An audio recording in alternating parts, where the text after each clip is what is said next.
Welcome to History Unveiled. Today, we're diving deep into one of the most chilling chapters in modern American history, the rise and fall of the People's Temple and the tragedy of Jonestown.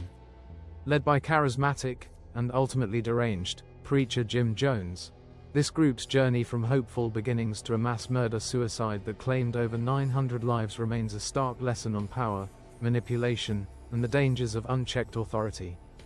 In this video, we'll explore how the People's Temple was formed, what they believed, how they evolved into a political and social force in America, and how everything culminated in the infamous events in Guyana on November 18, 1978. Let's begin. The People's Temple was founded in 1955 by Jim Jones in Indianapolis, Indiana.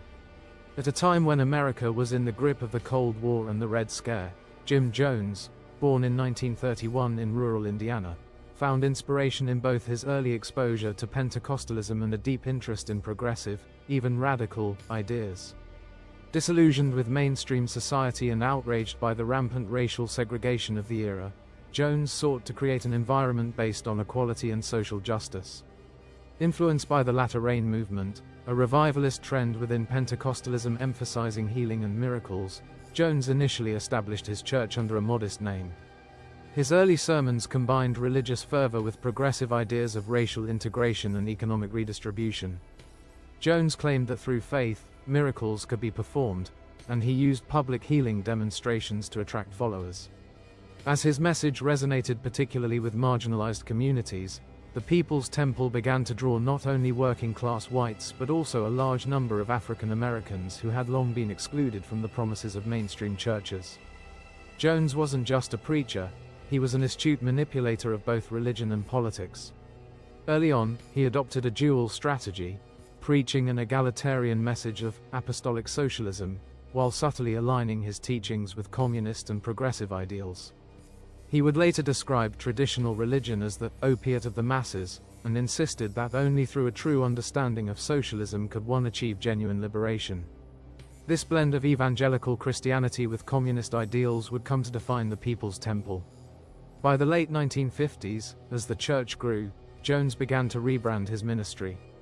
Originally known under names such as the Community Unity Church, and later the People's Temple Full Gospel Church, his organization was built on the promise of racial unity, communal living, and social justice, a message that was revolutionary for its time. His early work in Indianapolis laid the groundwork for the temple's later expansion. Jones' charisma and persuasive oratory convinced many that his vision could transform not only their lives but also society at large. According to historical accounts, Jones' persuasive ability was such that he could attract not only spiritual seekers but also disillusioned activists. His message of blending religion with socialism was intended to be a direct challenge to both the capitalist system and the racially segregated religious institutions of the time. In the early 1960s, as America entered an era of social upheaval, Jim Jones moved the People's Temple to California. In 1965, facing both the limitations of his small congregation in Indiana and growing national attention, Jones relocated his followers to the more progressive and politically charged environment of Northern California. Initially settling in a small town near Ukiah, the temple soon established its headquarters in San Francisco, a city then known for its activism and its role in the counterculture movement. In San Francisco, the People's Temple evolved from a small church into a formidable political and social force. Jones skillfully networked with prominent politicians, community leaders, and even celebrities. His ability to win favor among progressive circles was exemplified when he was appointed chairman of the San Francisco Housing Authority Commission in the mid-1970s. This role not only legitimized his organization but also provided him with significant political influence. Jones' involvement in local politics was both strategic and self-serving. While he genuinely championed the cause of racial equality and social justice, his political entanglements also served to shield the People's Temple from scrutiny. With strong ties to figures like Mayor George Moscone and even connections reaching the national level, with visits from Vice President Walter Mondale and First Lady Rosalind Carter, the temple was able to secure a veneer of respectability. The organization's membership continued to grow in California, reaching a few thousand at its peak. Under Jones' direction, the temple set up numerous community projects, including free meals, childcare programs, and medical clinics, all of which reinforced the promise of a utopian society where every member's needs were met. However, behind these benevolent projects lurked an increasingly authoritarian regime. Jones' control over his followers tightened as he demanded absolute loyalty, and dissent was met with harsh punishment. During this period, Jones began to incorporate more radical elements into his preaching. He introduced what he later called Apostolic Socialism, a doctrine that fused Christian theology with communist ideology. In his sermons, he decried traditional Christianity as a tool of oppression, especially against women and non-whites, and argued that his teachings provided the only path to true liberation. His rhetoric increasingly grew paranoid, warning his followers of an imminent apocalypse, government persecution, and the corrupt nature of Western capitalism. By the early 1970s, the People's Temple had become a complex organization that balanced charitable work, political activism, and an increasingly controlling internal culture. Jones' power over his followers was absolute, and he used every tool, from the promise of salvation to the threat of punishment, to maintain control. As the temple's influence grew, so too did the reports of abuse and irregularities within the organization. Yet many who were once drawn to its message of hope found themselves trapped in an environment where freedom was a distant memory. At the heart of the People's Temple's appeal was its unique ideological blend, which Jim Jones termed Apostolic Socialism. This doctrine was an amalgam of biblical teachings and radical leftist politics. Jones argued that the true gospel had been corrupted by greed, racism, and capitalism. Instead, he proposed a return to what he believed were the pure, communal principles practiced by early Christians. Jones preached that only by rejecting the opiate of organized religion and embracing a communal, socialist lifestyle could his followers achieve salvation.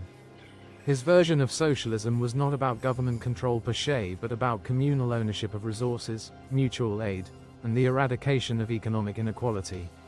In the temple, members were expected to turn over their personal wealth and property to the group, with the promise that everyone's needs would be met through collective labor. But as the temple grew, so did Jones' control. The community was run like a small state. Daily life was regimented, with strict work schedules, mandatory meetings, and constant surveillance. Jones' speeches, often delivered for hours on end, were both inspirational and terrifying. He used them to reinforce his message that the outside world was hostile and that only by staying together in a communal, socialist paradise could his followers survive. Inside the People's Temple, dissent was not tolerated. Jones employed various methods of control, from public humiliation and physical punishment to more insidious forms of psychological manipulation. His concept of revolutionary suicide, which we will discuss in detail later, was introduced during these internal drills known as White Nights.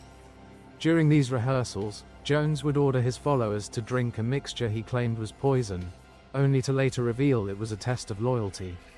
These exercises were designed to condition his followers to accept extreme measures without question. By the mid-1970s, the People's Temple had become a microcosm of a totalitarian regime. The internal culture was marked by isolation, fear, and the absolute authority of Jim Jones. Every aspect of life, from what members ate to how they spent their free time, was controlled by the temple. Jones even began to claim that he was not only the spiritual leader but also a messianic figure, infallible and destined to lead his people into a new world order. As time went on, the more intense and apocalyptic aspects of Jones' preaching began to take center stage. He warned of impending nuclear war and the destruction of Western society, promising that only his community would survive to build a new, socialist world. This apocalyptic vision helped to justify his increasingly draconian measures and set the stage for what would come next. By the mid-1970s, the mounting negative press and growing internal strife in California pushed Jim Jones to look for a new beginning far from the prying eyes of the American media and law enforcement. In 1973, Jones began exploring options for relocating his entire congregation. After weighing several possibilities, he turned his attention to Guyana, a small, English-speaking country in the northeastern corner of South America known for its vast jungle terrain and politically volatile climate. Jones believed that Guyana's relative isolation and its government's willingness to grant him land would allow him to build his envisioned socialist paradise free from external interference. In 1974, after negotiating with Guyanese officials, the People's Temple leased more than 3,800 acres of land in a remote area. This land would soon become known as Jonestown, a name that would become synonymous with tragedy. Jonestown was conceived as an agricultural commune where all members would live communally and work together to produce their own food. The promise was one of self-sufficiency, equality, and safety. However, the harsh reality of life in the jungle soon began to reveal itself. The land was remote and the soil was poor, making agriculture difficult.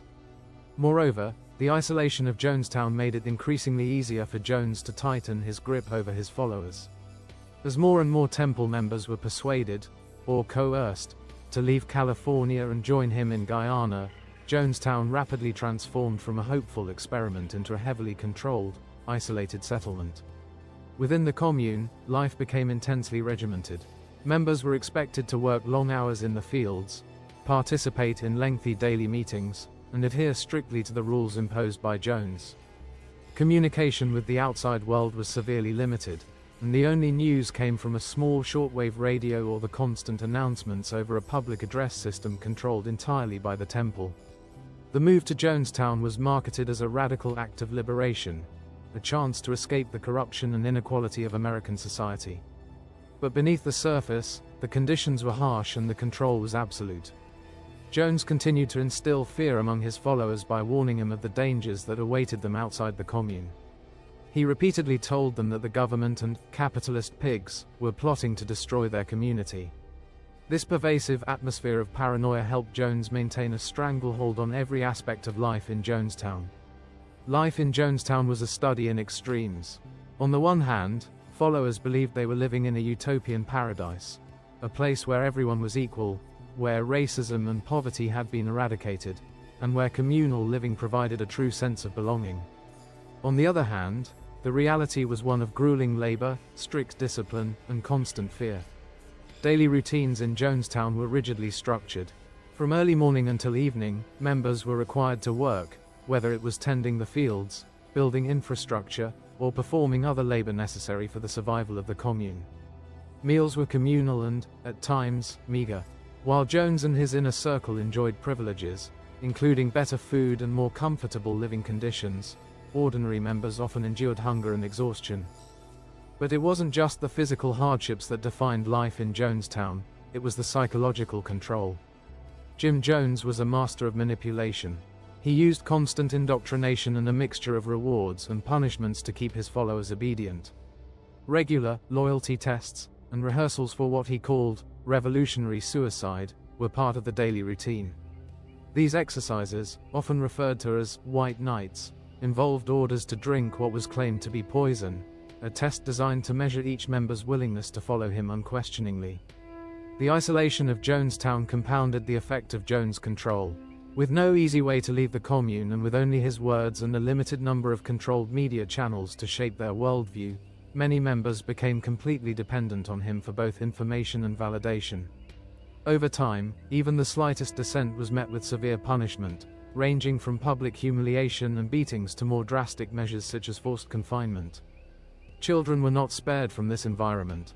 In a bid to ensure absolute loyalty, Jones ordered that even infants and young children be brought under the same regimentation.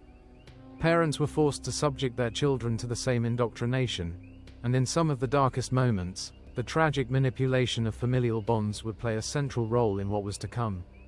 As the 1970s wore on, the internal pressures within the People's Temple and the external pressures from negative media coverage began to mount.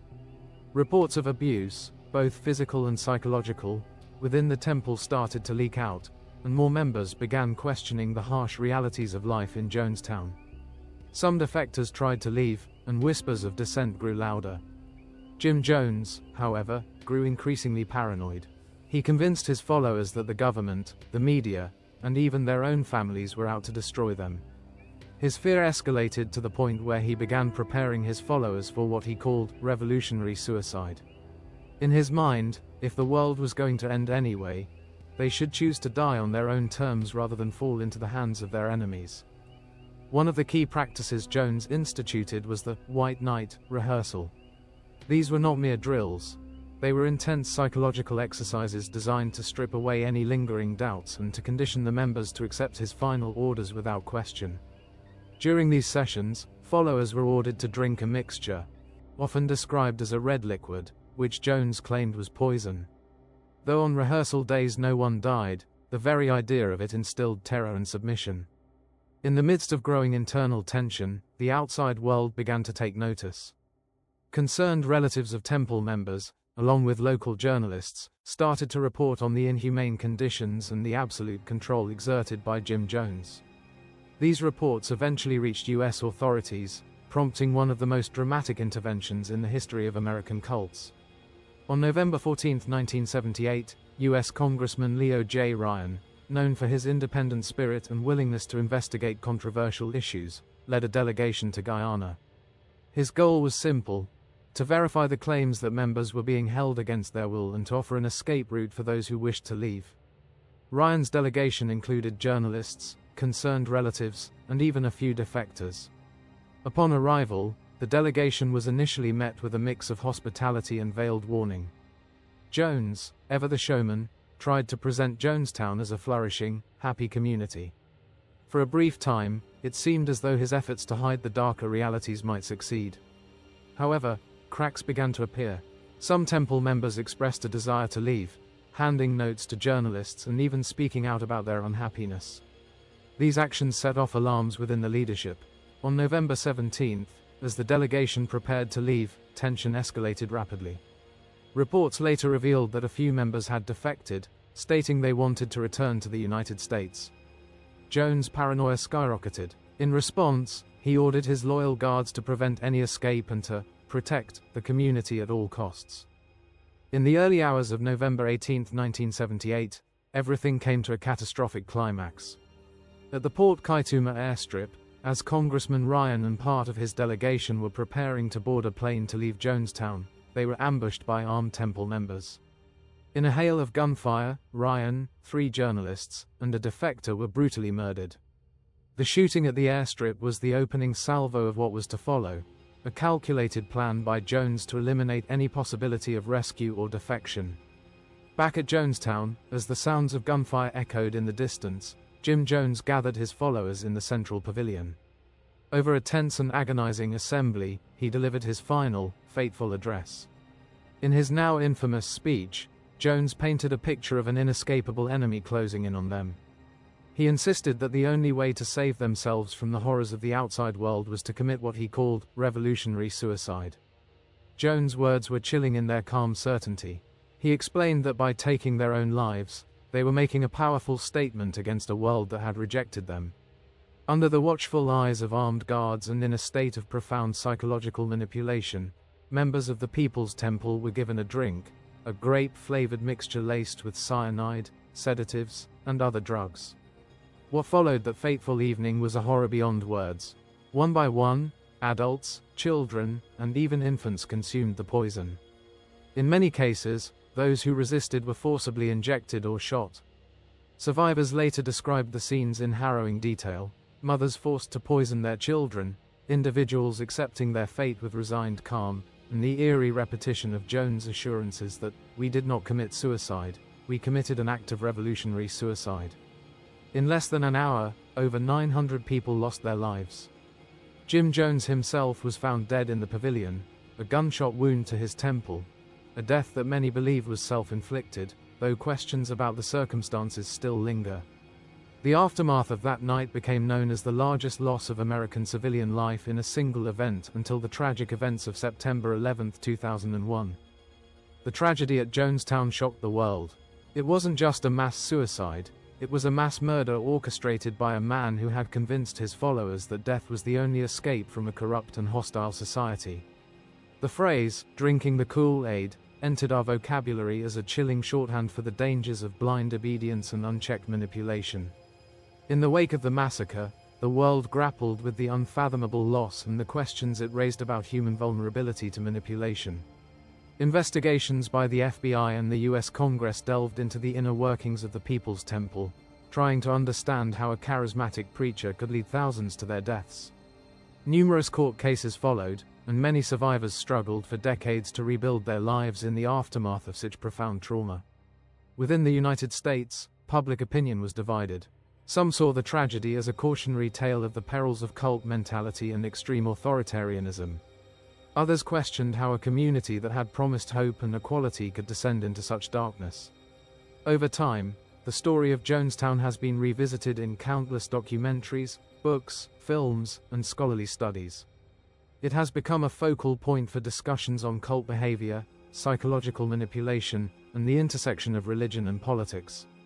The legacy of Jonestown is complex. For survivors and the families of the victims, the memories remain painfully vivid, a daily reminder of a betrayal of trust on a catastrophic scale. For scholars and social critics, Jonestown serves as an extreme case study in how charismatic leadership and totalitarian control can combine to create a deadly environment. And in popular culture, the term, "drinking the Kool-Aid," stands as a metaphor for unquestioning conformity and the surrender of individual critical thought. In recent years, there have been controversial discussions about how to commemorate the site. Some in Guyana have proposed turning Jonestown into a historical tourism destination, a way to educate visitors about what happened.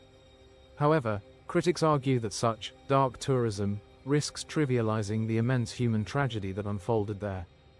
Today, as we look back over the decades, the story of the People's Temple and Jonestown remains deeply relevant. It is a stark reminder that even in our modern age, the power of persuasion and the danger of blind faith can lead to catastrophic outcomes. The Jonestown massacre challenges us to examine the ways in which charismatic leaders can exploit hope and desperation, and it underscores the need for vigilance, critical thinking, and the protection of individual freedoms. Scholars continue to study Jonestown from multiple angles. Researchers in sociology, psychology, religious studies, and even political science have all tried to piece together how a community that once promised salvation could become a death trap. Studies have examined the cult structure, its methods of control, and the social conditions that allowed such an extreme ideology to take root. These analyses have contributed not only to our understanding of Jonestown but also to broader discussions about cults, extremist ideologies, and the psychology of group behavior.